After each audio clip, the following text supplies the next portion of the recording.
Good morning, everybody. Nice to see you all again. So this morning, Linda and I are going to have a bit of a chat about embedding practical inclusion in every touchpoint. As we all know, that belonging is one of the strongest predictors of employee satisfaction and retention.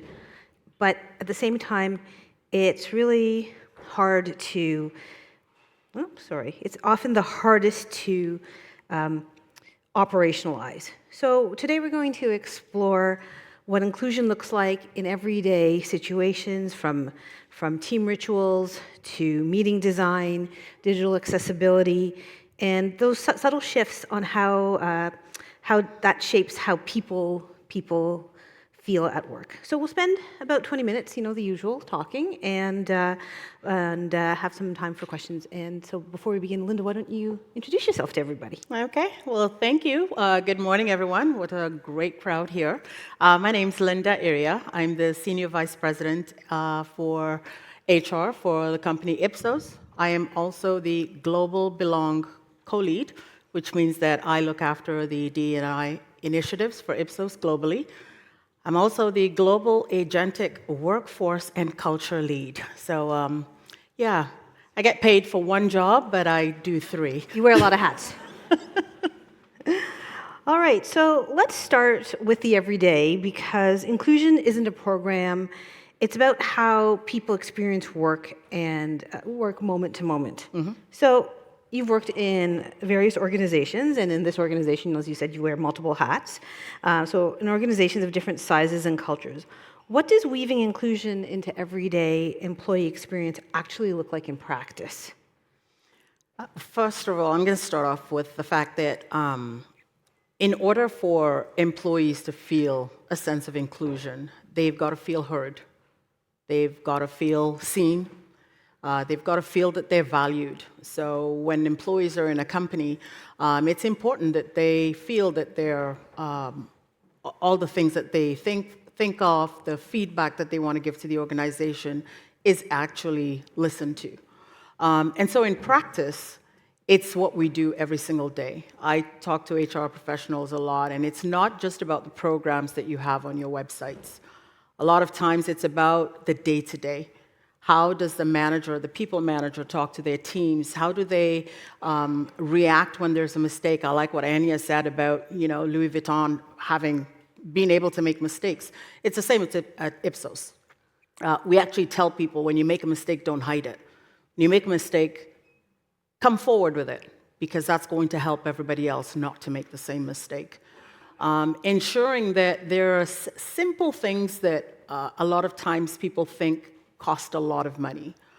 So we have a simple example is our returnity program. So what it is when people come back from maternity leave or parental leave, the first 1 month, you get to work for 4 days and get paid for 5. Wow. It's so impactful, but the cost is really minimal. But what it does for all our returning parents is that they talk about it. A lot of times I forget that we have this program until people come and say, I came back from maternity leave. It was really difficult. Me having that one extra day to myself and not worrying about the financial impact was fantastic. I'm like, oh, okay, great. Simple things like having anonymous feedback. Being able to allow our employees to have feedback at all levels on whatever it is. Having a forum to be able to say the things that they need to say. We also have a lot of employee resource groups. I think about neurodiversity. Years ago, people who are on the neurodiverse spectrum would never want to admit that this was the spectrum that they were on. Making it normal, making it a normal part of our day-to-day. So we have wellness rooms for people who need to get out of the noise for half an hour. And it's normal. Like, this is not, that group over there has to do that. No, it's just part of our day-to-day. We're a research company. And so we have a lot of people on the neurodiverse spectrum. They are the best researchers, by the way. Anyone who's on the neurodiverse spectrum, apply to IPSOS. You're probably going to get a job. But ensuring that everybody feels that sense of belonging. Our employee resource groups include Pride Network. We have a GBN, which is Gender Balance Network. Ensuring that we're not just saying that we're looking at gender equity. We're actually doing things about it. We're collecting data on it. We collect the pay data, making sure that different genders are paid equitably, right, and not differently. Even things like reverse mentoring, I think we talked a lot about multi-generations with the two previous speakers. Mentoring is not just top-down. We have specific reverse mentoring programs where our Gen Zs are actually mentoring the older workers. So there is that understanding that we're all the same. We just operate from different lenses. That's it. So where Gen Z feels like, I can finish this job in 2 hours, and I feel like, well, it's going to take me more than 2 hours because I need to look it over, I need to make sure it's perfect, I need to check this and check the other. We're both getting the job done, but in different ways. So allowing everyone to be able to be themselves when they come into work, not creating a workplace where people come in and feel like, oh, it only belongs to that group. Another thing that we do specifically is make sure that all our teams do not look all the same. So I'm not sure who talked about bonuses to people leaders. It was you, Anya. If you are a people manager, we want to make sure that your team doesn't look all like you. And I'm not just saying from a look perspective, but from how you think. So a lot of you, I'm sure you've done the DISC assessment. If everyone in your team is a D, we have a problem. If everyone in your team is an S, we have a problem. Making sure that you actually practically have a mix of people, diverse in thought in your teams. These are all the things that help towards making people feel included. So we've talked about ERGs and diversity programs. So let's take a step back. Where do organizations begin, especially if they're early in their journey? Yes, that's always the big question, but I'm always going to revert back to the culture. You can't put a DEI program on a broken culture. So the first thing is to make sure that you have a culture that can actually support it. What are your employees saying? I think it was Marsha talked about surveys, pulse surveys. Put out a pulse survey and find out what the employees want. Let the employees tell you where the culture is broken. Sometimes we don't want to hear it, but they give us the best information. We might be proud of the programs that we've put out, and the employees think that it doesn't meet their needs at all. So starting where the employees want. And I'll give you a little example. Last year, I thought as an HR team, we were doing phenomenal. We had Returnity, we had ERGs, we had everything. We sent out a pulse survey, and I was pretty sure it was going to be 90% pass. Well, the survey came back, and there was a high proportion of our employees that actually wanted a prayer room. I'd never heard of it, but through the pulse survey, it came out loud and clear. They're like, well, you've instituted that we come back to work. Now we can't pray comfortably because we don't have anywhere to pray. It's like, oh, okay. What did that cost us? $30.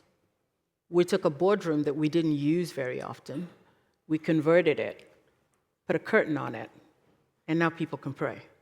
$30.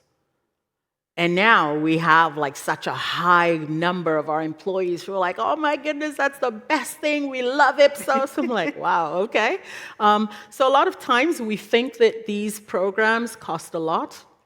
If you're innovative, you can really find ways of making sure that the experience that your employees have are great for very little. Great. So you've talked about the importance of practical inclusion, and not just about. So it's not just about policies and procedures, right? So, what are some other everyday behaviors and decisions that truly build belonging? Whether you are, like most of the folks in the room, HR professionals, people professionals, or people managers? So I think it all starts with a mindset. There's no way you can think really about accessibility, inclusion, employee experience unless you have that mindset. So at IPSOS, we've all been charged with reading the book, the executive team at least. There's a book out called The Octopus Organization. And that is it's an amazing book. I see people are nodding their heads. I'm going to have to write that down later. Yeah, The Octopus Organization. If you haven't read it, read it. It's a mind-blowing book. But having that mindset where everyone is allowed to contribute, it's not just a top-down anymore. Things are not coming from the command center. Everybody is invested in employee experience. When I talk with our employees, I let them know employee experience is not just up to me. It's up to every single one of us. So having that mindset that everybody can contribute in some way, shape, or form is the first thing. And so when it's in everybody's mindset, then everybody is able to exhibit the behaviors that they need to exhibit on a daily basis. What do I do when my team member makes a mistake? How do I let them feel when they're going home? Do they go home and they're now looking to touch up their resume because, I just made it feel like that was the worst day on earth? Or do they go home and think, oh my goodness, I made such a bad mistake. I thought Linda was going to write me up. And look, she took me out for lunch. That actually happened. I had one of my team members make a really costly mistake. I spoke to our CEO. She's a great team member, but it was a rookie mistake. She's a junior HR employee. It was a rookie mistake, and our CEO said she needed to make this mistake now when the impact was $3,000 versus later when the impact could be $30,000. Take her out for lunch. I want to see her back here today. So we went out for lunch and celebrated her mistake. Practicals like being intentional in everything that you do. So I talk a lot about recruiting.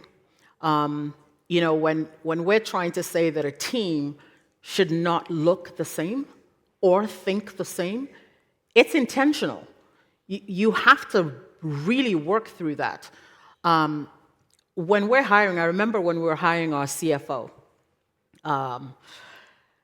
we had 5 finalists that came to myself and the CEO. And we interviewed them all. And yes, they're great, but I love my CEO because she thinks just how I think. Very intent on making sure that we are an inclusive organization. And so she said, you have shown me the 5 best men out there. Can you please show me the 5 best women out there? They're like, oh, well, we don't have any. Well, she's like, go and find them. And so that was intentional. Was it strenuous on the organization? Of course it was. When you're operating without a CFO, oh my goodness, it is strenuous. But in that moment, we had to make the decision. Do we go through the stress for an additional month or 2 to make sure that we actually see both genders? Or do we just take the shortcut and say, okay, and hire who we saw? And it happened that the person that we hired actually outperformed the 5 men that were our finalists. She's a woman, right? So little things, being practical in these kind of issues is what really helps for you to have an organization that's inclusive. And ensuring that, all of these things, you've got to move out of your comfort zone. It's not easy. It's not easy to make that decision, to say to our board, well, we still don't have a CFO because we only saw 5 men. And our board, we're a lot of men, they're like, what's the problem, right? So we've got to get out of our comfort zone. It's not easy to say to a people leader who thinks that they have the best team on earth, to say, actually, you don't. Why? Because they all think the same way. They all look the same way. So you might think you have the best team because you all go canoeing together on Saturdays, But that's not what the mark of a good team is. So you've got to get out of your comfort zone to make sure that your employees feel included. And when they feel included, what happens? This is a direct business outcome. When you have employees that have a great experience because they can be themselves at work, the output is high performance. That's the tie-in. You know, a lot of times as HR, we have our programs, but the most important is to be able to tie it to the business that we're supporting. And so to be able to show that because we've got inclusive teams, we've got inclusive managers, therefore we're performing at a high click, that's a direct tie. So your CEO said to you, go find me some more people. Mm-hmm. You're like, okay, did it. What do we as people leaders, as HR folks, do when we have a people manager who's like, no, I'm good. My people are good. They're resistant to that change, to that. How do we help bring them along? I think that's why I talked originally about the intentionality. It's got to come from the top. Like I said, you can't layer on inclusive programs on a broken culture. So if you've got a culture where your people managers are not willing to do those intentional, inclusive, to have those inclusive behaviors, it's got to start from the top. Like I said, our CEO directed us, and the whole company knew. The reason we didn't have a CFO is that the CEO was not satisfied by the fact that only one gender had been brought forward. And so when the whole company understands what the leadership, how the leadership is leading, everybody automatically follows. Great. So it's got to be from the top down. Thank you. So we have some time for some questions from all of you. And like yesterday, actually, Linda's going to help facilitate it because I won't be able to see your hands. Okay. So you have some questions. Questions. I am sure people have questions. Or comments. Yes? Yeah. Mine is not necessarily a question, but I just wanted to share an experience I had actually last week. So I was at a different internal conference for my employer, and someone randomly from another department showed up. We were all having drinks, and over drinks, this individual who was from Quebec started to talk about their experience as a Quebec employee. And just for context, the company I work for is all across North America, every province, every state. And through the conversation, it was revealed that our organization may not be doing such a good job in Quebec in terms of inclusivity.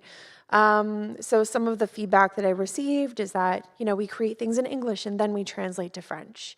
Quebec is seen as an afterthought. And it really started to make me reflect on the way that as an HR team, we discuss Quebec behind closed doors. It's always, the laws are so much more difficult. There's so many hoops we have to jump through, which took me to California, which also has some similar challenges in terms of employment law and just some more things that you need to ensure you're doing as an employer. So as a proactive strategy, I committed to booking some time with him just to kind of dissect those thoughts when we're not half in the bag also. Right. And, a lot of valuable insights came out of that, making sure that our HR leadership team has core representation in Quebec. Right. And right now we don't. We're based out of a head office in Mississauga, and we have HR leaders that are in Quebec. However, no one at the senior level within HR. So it really got us reflecting and thinking. And I just wanted to share that experience because as an organization, we have women in leadership initiatives and summits. Yep. We focus on the plights of people at various points in their lives and how we can support them. We have our own fundraising program. We thought we were doing pretty good. But clearly, we're missing a whole cohort of people, which makes up a large portion of our population. So just some food for thought. I don't know if any other employers in the room go through those moments either, but sorry, there wasn't a question there. I just wanted to share. No, I think that's awesome. So IPSOS had something similar when I first joined the company, and I did my rounds to the different branches. One of the things that our other branches had talked about was that they felt like everything focused on our Toronto office, especially our Quebec population. And so what we started doing was making sure that, when we had events in Toronto, it was duplicated everywhere exactly the same. With the translation, yes, I remember the first translation I saw was very, if you know anything about IPSOS, our head office is in Paris. So we had Parisian French translation. And if you've got people in Quebec, you know that that's an absolute no-no. So instead of translating from our head office in Paris, we started doing our translation from Quebec. And so just that small little shift made such a huge difference to our Quebec employees. Feeling like, okay, now we have someone that understands that we are separate, we're not French from Paris. So great insight there. Yeah.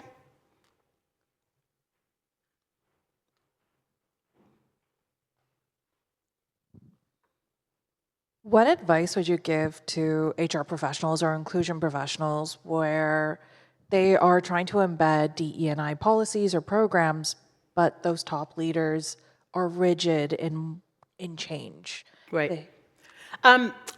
So I always love to lead with data when you're trying to convince the business. As HR professionals, we're looked at as the cost center. We cost money. We always want to spend. If you lead with data, there's a lot of data out there that ties DEI programs, inclusivity, to business outcomes. Of course, without trying to ignore the fact that a lot of companies that are tied to the US have a lot of restrictions on what they can do under the banner of DEI. But I think the best way is to tie the experience of your employees by pulse surveys. A pulse survey costs nothing. You create one in MS Forms, right? Get a pulse survey and have your employees say exactly what they need. No matter how rigid you are as a leader, you can't ignore the employees who are actually bringing the business outcomes, right? And so being able to tie those results to either a lack of success in one area or potential success, that would be the way I would start. So I think one more.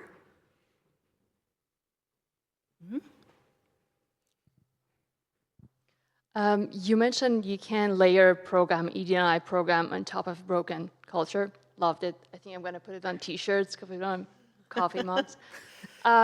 What can be done when the notion of ED&I is reduced to headcounts female versus male? Right. So I think that's where the whole entire culture ecosystem comes. If you start with a culture, then you're not just starting with men and women. If you start with a culture, you're starting with how does everyone feel? How do they feel seen, no matter who they are? Do they feel heard? Are they able to express themselves, no matter who they are? So you start with the culture first. You start with everybody. Because again, I was going to share a personal joke here. There was a time that I was looking for a job, and I think on my recruiter LinkedIn, I put open to work. And I think the first 10 jobs that I got called for were head of DEI. I'm like, okay, wait. Why? I don't have any specialty in DEI in my resume. So a lot of times people make DEI about, the minority female and everything that comes with that. So if you start, the culture has got to be everybody, no matter who. So just think of those employee experiences that your organization's going through. That's where you start. And then you can start to make it, like for IPSOS, for example, I didn't start with gender balance. I started with parental. So my predecessor worked very closely with a male, and in our benefits, all the male hormones, etc., were covered, but there was nothing on the female side. So I changed that. So little things like that before we even got to how we look. So starting at the base level. So one last question. I know it's flashing at me, but I'm going to need you to read it. Okay. Everybody. As organizations mature in their diversity strategies, how should they navigate the tension between targeted representation goals and maintaining a perception of fairness and inclusion for all employees? Okay, that's transparency. You have to be transparent in everything that you're doing. We were transparent in the fact that we'd only been presented 5 males for one position. And we just didn't think that that was right. It would have been, if it's only 5 women, we would have said the exact same thing. So I was looking for an HR person in my Winnipeg office. And all the people that I was presented were all women. And I said, well, I'm pretty sure there's some male HR professionals out there. So go find me a mix of people, not just one. So, so there is tension with targeted representation goals. That's with our neighbors. In Canada, unless you've got a company that's head office in the US, I think we're still fine with targets. But if you're in a company that is in the US, and we have our US counterparts as well, we don't publicize goals. But what we do is we continue those behaviors that encourage making sure that we are looking at a diverse population. Great. Well, thank you, Linda, and thank you to everyone in the room and online for the conversation. I think what we really heard today is that inclusion isn't based on policies and procedures. It's built by leaders who have intention, and belonging is built in the everyday. And it's in who we hire, it's how we listen, and how we design our spaces, and how we show up for one another. So I'm going to leave everyone with a bit of a challenge that I want you to take back with you tomorrow as you go back to the office. Think about one shift in a habit that, or a touch point that you can make, and that signals to somebody you belong here. Because when leaders act with purpose, culture changes and people feel it. Thank you, everybody. Thank you.